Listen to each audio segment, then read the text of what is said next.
You know, recently we put up our comparison of the Pixel 9 against the iPhone 15 and most of the comments were like, where's the S24? Well, here it is. And here's your comparison. So which one should you consider among the base Android flagships out there? Would you consider the non-Pro Pixel 9 or would you consider the non-Ultra S24, the tiny one, not the Plus? Well, I'll help you make that decision with a detailed comparison of both these phones, so stay tuned till the end. Hi, I'm Arshad, you're watching Trakin English, your destination for detailed, incisive gadget reviews. Now let's start off by talking about the design and the build of both these phones. The first thing I noticed is that the S24 is actually smaller and lighter compared to the Pixel 9. But that's also because the S24 has a smaller display. But we'll come to that in a bit. Now with respect to the materials used for the construction of these phones, there's literally nothing telling the two apart. You get the same aluminum frame and Corning Gorilla Glass Victus 2 protection on the front and the back. Heck, you even get IP68 rating on both. So build and design wise, there should be nothing separating the two really. But where I think that the Pixel 9 has a bit of an advantage is in the fact that the camera design looks pretty good. But that's subjective. You might like the S24's more homogenized look that it has with the entire S24 lineup, but I prefer this one. It looks good. However, the downside to having this camera module is that it's definitely a big camera hump on the rear, but thankfully it doesn't have table wobble because of that hump. So when you're typing on this, shouldn't be a problem. On the S24, there's a bit of a wobble.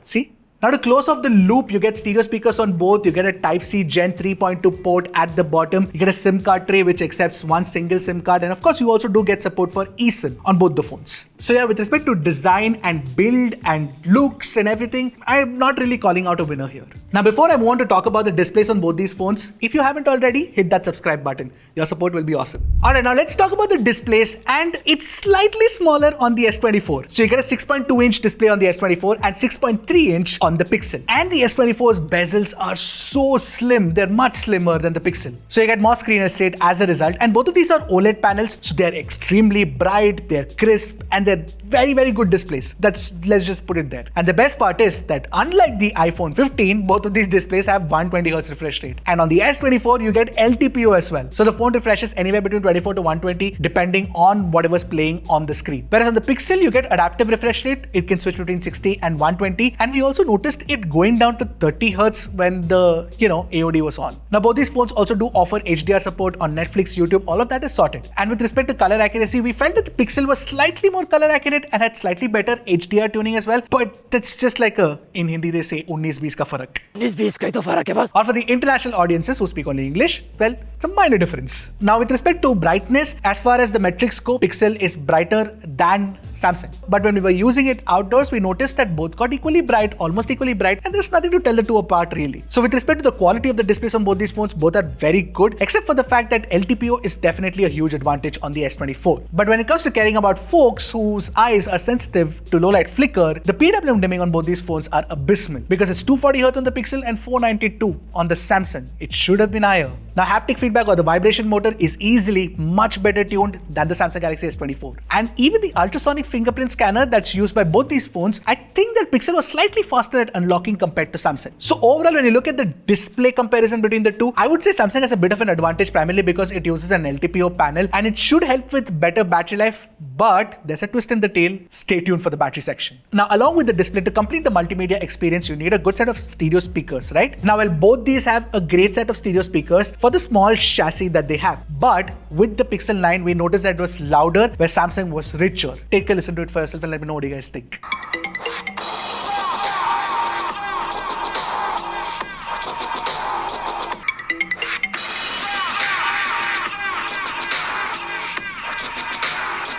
Also, for those who care about high-res Bluetooth audio support, then both these support LDAC Bluetooth codecs, but not LHDC. Alright, now time to talk about the performance of both these phones. And the Pixel 9, as you all know, has the Tensor G4, whereas the S24 has the Exynos 2400. Now, while Tensor has been built on Samsung's fabrication process and everybody would think that it is similar to Exynos, the architecture is kind of different and you can take a look at it for yourself. But let's just address the performance differences between the two. And first we wanted to see is which one throttles the most. Well, compared to the Pixel 9, the S24 throttles far less because in our CPU throttle test, we got a CPU stability of 72% on the S24 and 58% on the Pixel 9. And when you look at the other benchmarks like Antutu, Geekbench, even Geekbench AI, Samsung comes out on top. Pixel also uses UFS 3.1 storage, so the storage speeds are slower than the UFS 4.0 used by the Samsung Galaxy S24. But let it be known that if you buy the 128GB variant of the S24, then you will get UFS 3.1. Now we tried BGMI on both these phones, and Pixel only supports up to 60 FPS gameplay, whereas Samsung supports 90 FPS. In our testing, what we noticed is that you got about 80 to 90 FPS on the S24, where you got 55 to 60 FPS on the Pixel 9. Now we also tested Genshin Impact. On the S24, we got an average FPS of about 47 FPS. On the Pixel 9, unfortunately, the tool we used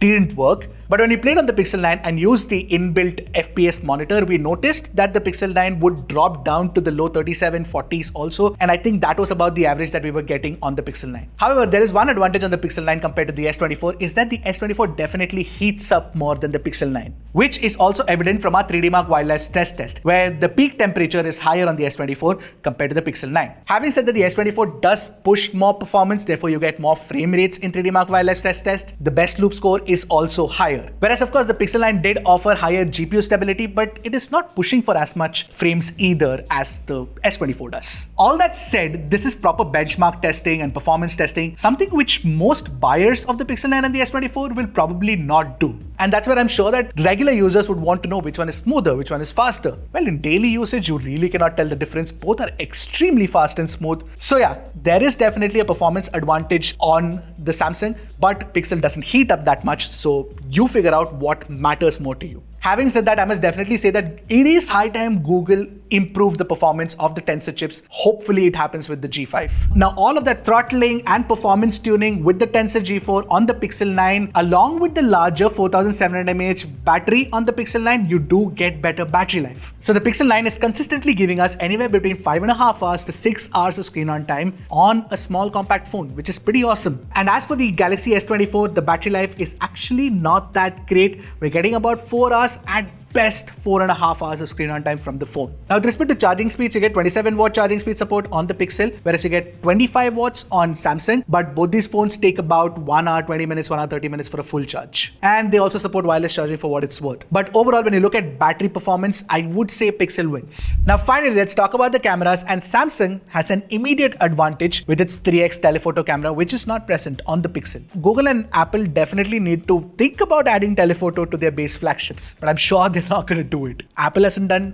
120 Hz yet. Forget about a 3x telephoto camera. Now when you look at the details, S24 captures more details and it's got sharper, finer textures compared to the Pixel 9. And even with respect to the color reproduction, S24 does it better than Pixel here. The only problem is that the S24 captures warmer tones compared to Pixel, which is slightly cooler. Now in HDR images, S24 and Pixel are more or less similar in terms of the HDR tuning, but Pixel pulls out slightly more details from the shadows. Now when you're shooting your friends and family, skin tones on both are not presented accurately. Pixel tends to have slightly red skin tones, where the S24 makes it extremely warm and you get a slightly yellowish skin tone. The S24 Ultra doesn't have this problem, but the S24 does. Now against the light with human subjects, Pixel 9 has done a better job overall. S24 has a bit of a low contrast here, which is why the Pixel images look better. Now in portrait shots, what we noticed is that Pixel shoots at 1.5x, 2x and 3x, where S24 shoots at 1x, 2x and 3x. And with the 3x portraits on the S24, you can definitely retrieve more details compared to the Pixel 9. But for some odd reason, the S24 gets the skin tones and the white balance entirely wrong. In fact, what we did was we actually fixed the white balance in post and the image looked immediately better. Also, the S24's advantage is that the edge detection and the bokeh drop-off are definitely better than the Pixel 9. So overall, if you look at it, if I had to shoot friends and family, I'd probably pick the S24 over the Pixel 9.